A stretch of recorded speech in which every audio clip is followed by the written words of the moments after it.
Hello, everyone. Welcome to the Horror Realm. I'm Travis Bruce, and today we're doing another indie horror spotlight. Today, I have with us, he's the writer and producer of a new movie that's out right now on Amazon and Vimeo for purchase, and it's called There's No Such Thing as Zombies. I have with us today Michael Haberfelder. Michael, welcome to the Horror Realm. Hi, thanks for having me. How you doing?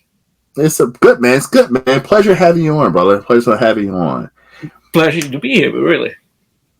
So tell us a little bit about There's No Such Thing as Zombies. There's no such thing as zombies. Is pretty much, it's set at the point right after the zombie outbreak. So zombies is not a real big problem then, but and people are still discussing, are zombies real or are they maybe are they made up or whatever, And so in front of that background, we have this woman Carlotta who invites her ex into her apartment. Only the ex is a zombie right now, but she doesn't really believe that, and she's so obsessed with herself that she doesn't even notice. She just thinks, yeah, he's here on a friendly visit, and she talks. She really talks him to death, pretty much. So, but then her husband comes in because, she's now married to another man. Actually, the man who has killed her zombie ex in the first place. So that guy, of course, knows. Yeah, he's a zombie. Mm-hmm. And so it's all about the dynamics you have there. She doesn't believe a word about zombies, and he knows it's a zombie, and then there's a zombie.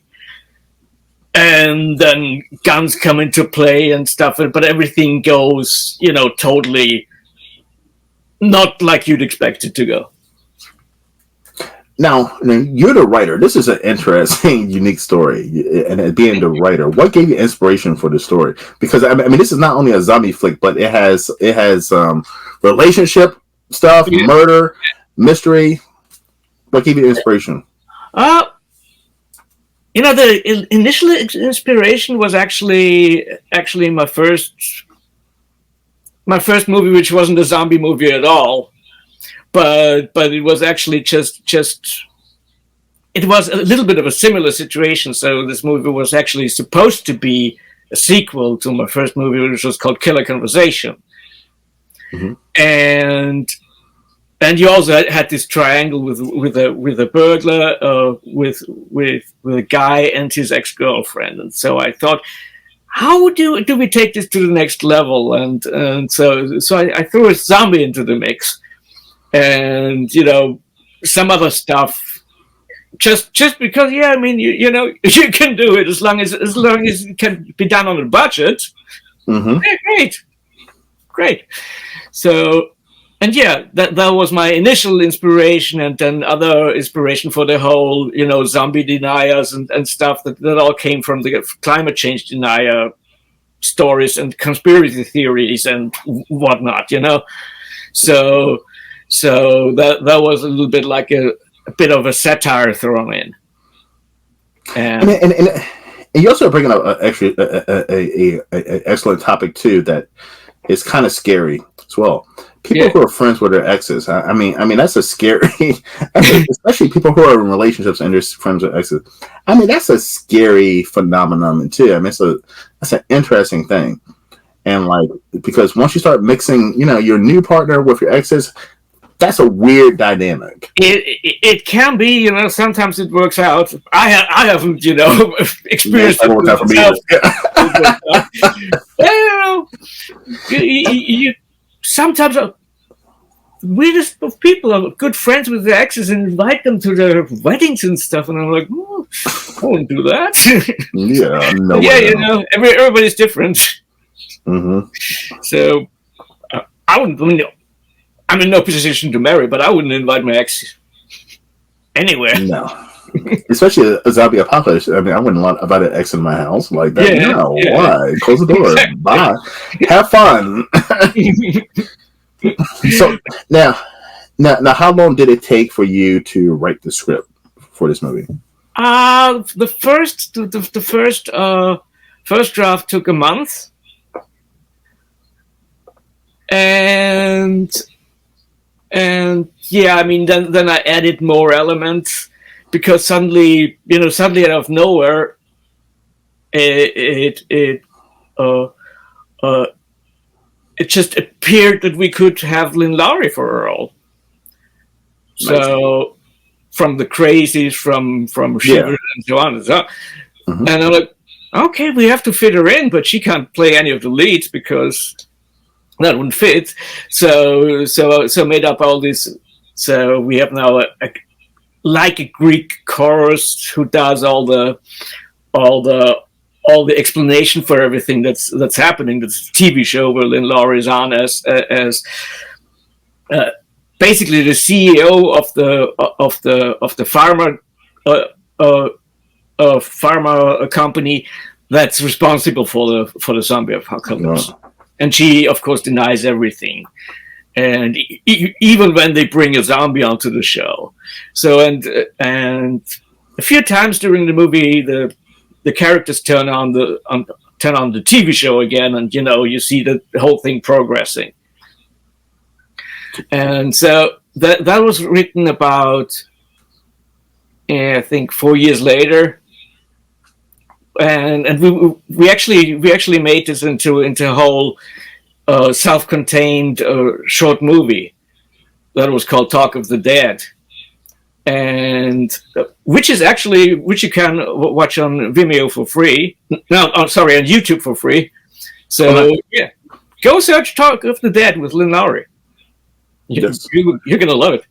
I'm definitely gonna check it out.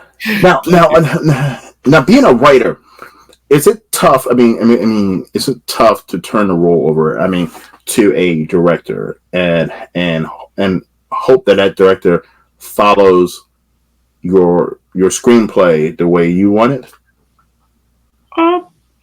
I so far only had good experiences with directors, so far no. So far, okay. But it might happen. It probably will happen. But yeah, so far everybody was very respectful to what I've written. So guess I was just lucky. But yeah, it was good so far. Because I can imagine that a writer and director might have two different visions for the project.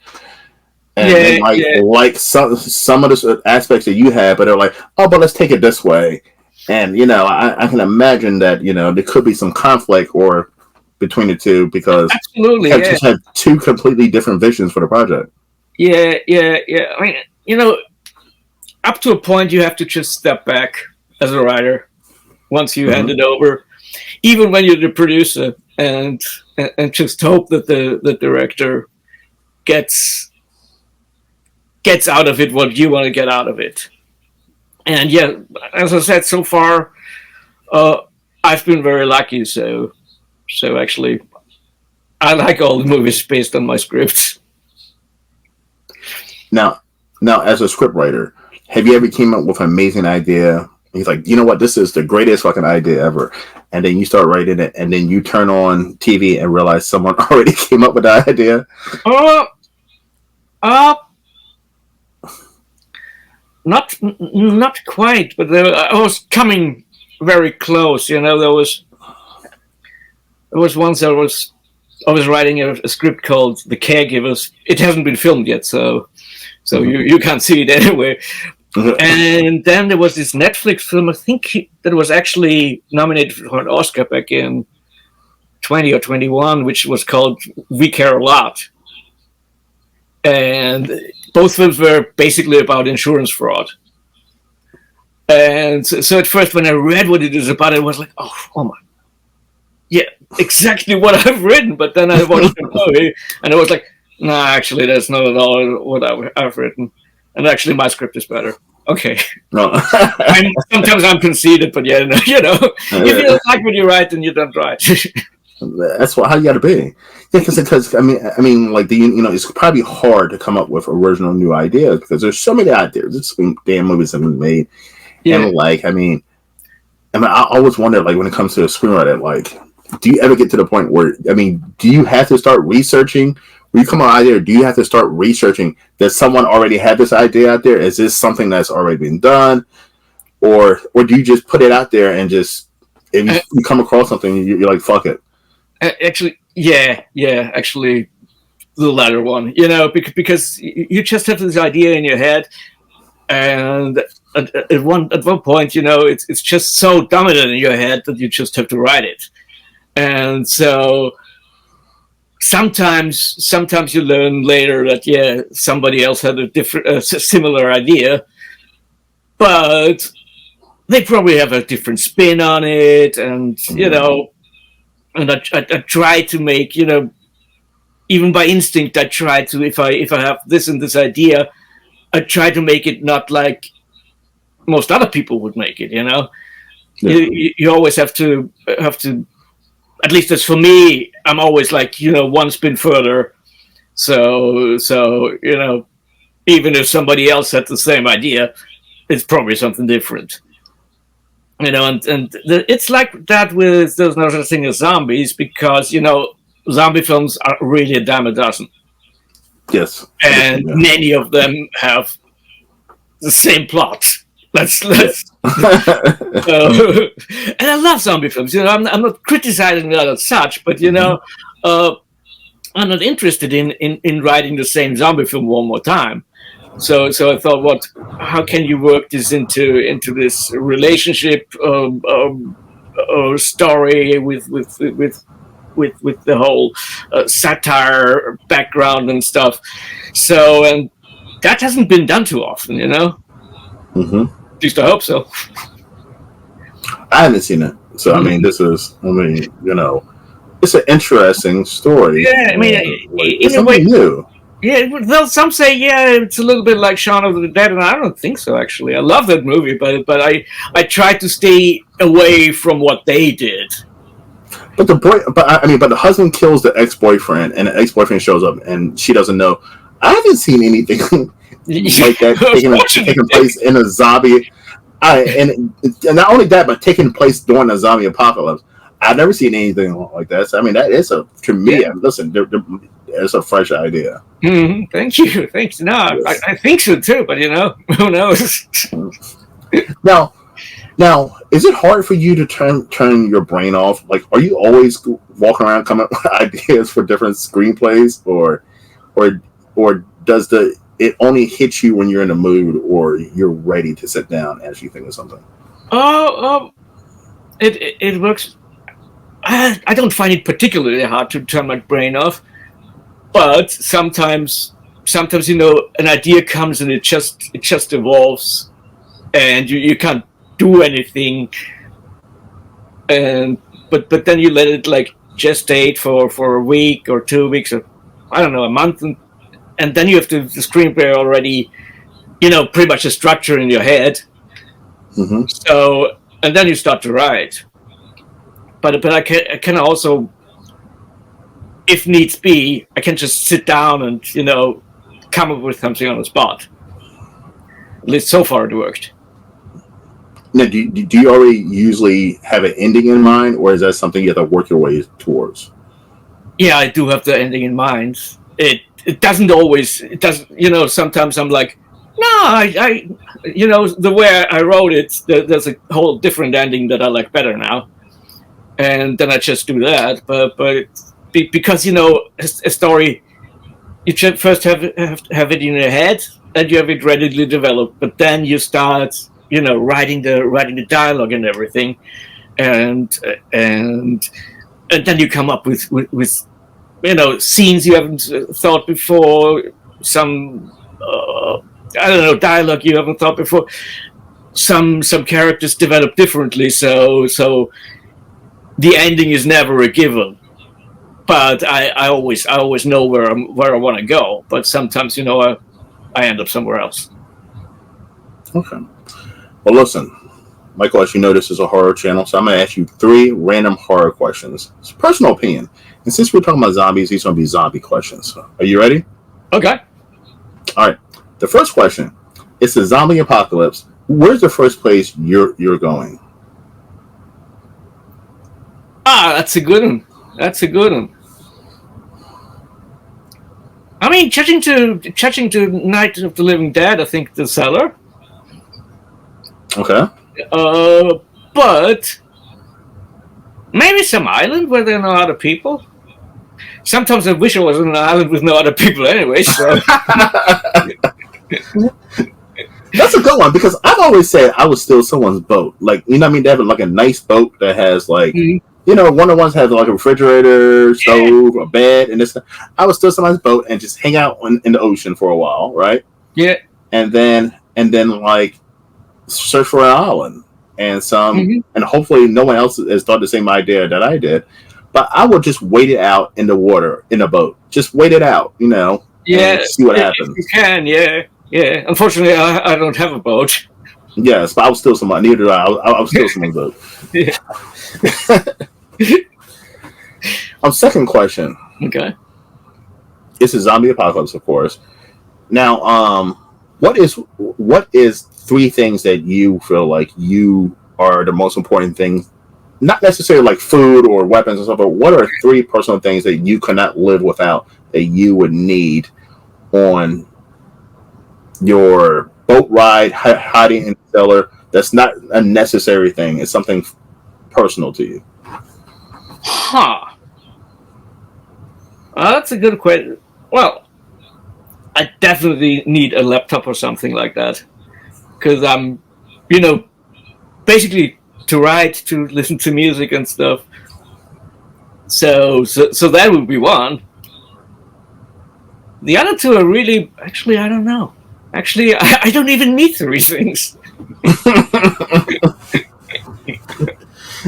Just your laptop. Well, yeah, I mean that's the thing. Okay, I'm not a woman, or anything. You said things. You said things. Oh, that's true. I'm sorry. I didn't want to call women things. Oh. Yeah. So,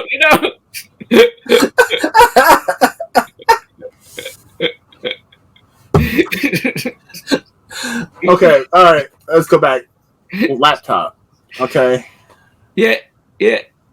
I guess you wouldn't need a cell phone either because I guess the cell used to would probably be out at that point, right? Probably. Well, yes and no. Depends on where the island is. I mean, the cell phone doesn't break down because everybody's a zombie. Yeah. I mean, you don't have anybody to phone, but basically, it doesn't need humans to work. That's true. Yeah, if you got a laptop, you don't need a smartphone. You can just have your laptop and it'll be more, yeah. Yeah. All right. What is listen, this like you were talking about, there's been tons of zombie apocalypse zombie movies out there. What is one zombie movie that most people don't know about or you feel is underrated that doesn't get that much attention and it's a great movie? Huh. Yeah, I actually think Zombie Flesh Eaters is a pretty good movie, but too many people know that actually. The one by Lucio Fulci from 1979, I think, or 80. So I like that one, but yeah, I mean, many people don't like it, but many people do like it. So it doesn't really count, does it? Wait. Well, I love White Zombie from 32 with Bela Lugosi. So that's a very early one, which I think is really underrated, actually. So I'm trying to think of one myself. Yeah, it's not all the ones I'm saying. I think people have seen or they think are great or bad. You know what I mean? Like, yeah, I can't think of one. I mean, listen, Train to Busan. I saw that a couple years ago. Even though people told me it was the greatest zombie movie ever, and I was like, nah, I'll watch it. It's such a good fucking movie. Like Train to Busan is amazing. It is, yeah. But I'm gonna say there was one that came out. It was a Korean one. It was called Alive. I think it was called. And the guy was trapped in a apartment complex. Interesting. I don't think I've seen that one. That's on Netflix. I want to say that was a good one. Oh, okay. Yeah, another one that just sprang into my mind. Have you ever seen Versus, the Japanese movie? No. Where they are these yakuza types. They go into the woods and want to kill somebody in the same woods where they have buried all the bodies. But then the zombie apocalypse happens, and suddenly they're surrounded by zombies. No, I have not. It's called Versus? Versus, yeah. Ooh, I can write this one down. It's like from early 2000s, I guess. Okay. All right. So yeah, I gotta write that one down. Well, I used to be a big zombie movie fan before the whole Walking Dead craze. Yeah, You know, yeah, and they likewise. started pumping out zombie movies like crazy. But like, I remember like being a young kid, and my little sister and I, we used to take our action figures and Barbie dolls, and we would play like zombie scenarios, like Night of the Living Dead and stuff like that, and like act out zombie movies. I used to be a huge zombie fan, and then the whole Walking Dead craze kind of killed it for me. I Actually, still yeah, love zombies. I agree But with you there. They are too mainstreamy now. yeah, And the tropes are too well known. Something like that. yeah, because I mean, even like when the first Resident Evil game came out, which was a zombie game, I was like so excited, and like, but it just seems like during that Walking Dead time, all those Resident Evil movies came out, and zombie this, zombie that, and zombie, and it's just like now I'm just not as much of a zombie fan. I do respect zombie movies, I like them, but I used to be the biggest zombie fan before the Walking Dead craze. The biggest zombie fan. If you asked me what was my favorite genre of horror movies, I would have said zombie movies every single time. It's pretty much the same here. Yeah. All right, Michael, where can everyone find you, my friend? Sorry? Where can everyone find you on social media? Where can everyone find me? Well, I'm of course on Facebook, on Instagram, on the one that was formerly called Twitter. Yes.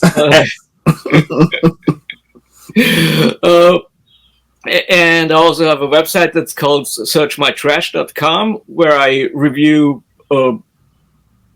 mostly indie movies and do interviews with indie filmmakers and actors and stuff like you, but just written interviews with me. Okay. Yeah, so that's where you can find me. And yeah, our production company has a website that's called bamikiandhaberfellner.com. So more names to pronounce wrong. Listen. The website is down in the description, everyone. So definitely click on and follow, as well go to YouTube and check out some Michael's work as well. And listen, get the hell over to Amazon and Vimeo and check out There's No Such Thing as Zombies. Please do. Please do. Yes, please do. Michael, this was fun, man. This was fun. Yeah, absolutely. Thanks for having me. It was really no problem. Really great. And so I'm about to head over right now and watch There's No Such Thing as Zombies. And you do as well. And all right, everybody. Yeah. Thank you for coming to the Horror Room. I'm Travis Bruce, and that is Michael Fellner. Very good. Yeah, you got it. Got it. Hey.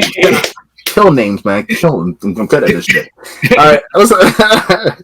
We'll see you next time. By the way, hit that like and that subscribe button too. All right. Have a good one. See you next time. See ya.